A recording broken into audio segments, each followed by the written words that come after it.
হবিগঞ্জে ট্রাকের চাপায় স্বামী স্ত্রীসহ 5 জন নিহত। হবিগঞ্জ থেকে আমাদের প্রতিনিধি শাহ মোহাম্মদ ফরহাদের ভিডিও চিত্র নিয়ে বিস্তারিত।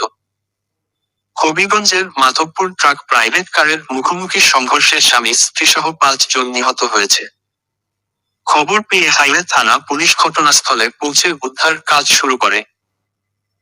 শায়েস্তাগঞ্জ হাইওয়ে থানার ভারপ্রাপ্ত কর্মকর্তা ওসি বদরুল আলম জানান, রাত প্রায় 2টার দিকে সিলেট মাজার জিয়ারত শেষে ঢাকার সাভারের স্বামী স্ত্রীসহ 5 জন ঢাকায় ফেরার পথে সিলেটগামী একটি ট্রাকের সাথে মাধবপুরের হরিতলায় মুখোমুখি সংঘর্ষ বাধলে ঘটনাস্থলে 5 জন মারা যায়।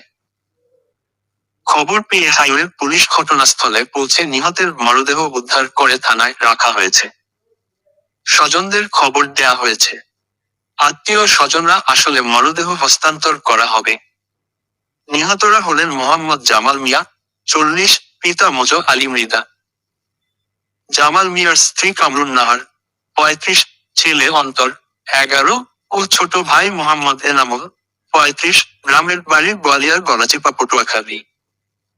প্রাইভেট কারের ড্রাইভার হারুন ব্যাপারী, 35, পিতা ইউনুস ব্যাপারী। গ্রামের বাড়ি বড়পাশা বাকেরগঞ্জ বরিশাল। এটা 999-এর মাধ্যমে এবং লোকাল থানার পুলিশের মাধ্যমে আমরা সংবাদ পাই অ্যাক্সিডেন্টের বিষয়টা। ঘটনাস্থলে যাওয়ার পরে তখন জানতে পারি যে ঢাকামুখী প্রাইভেট কার এবং সিলেটমুখী ট্রাক মুখোমুখি সংঘর্ষ হয়। আর এতে প্রাইভেট কারের চালক সহ টোটাল 5 জন লোক মারা যায়, ঘটনাস্থলে মারা যায়। আমরা লাশ পরিচয় শনাক্তের চেষ্টা করি। লাশগুলো আমাদের হাইওয়ে হেফাজতে আছে। দুর্ঘটনা সংঘটিত প্রাইভেট ট্রাক এবং প্রাইভেট কার দুইটা আমাদের পুলিশ হেফাজতে, হাইওয়ে পুলিশ হেফাজতে আছে। আচ্ছা, ট্রাক চালককে কি পাওয়া গেছে? না, ট্রাক চালক ঘটনাস্থল থেকে পলাতক, তাকে গ্রেপ্তারের চেষ্টা চলতেছে।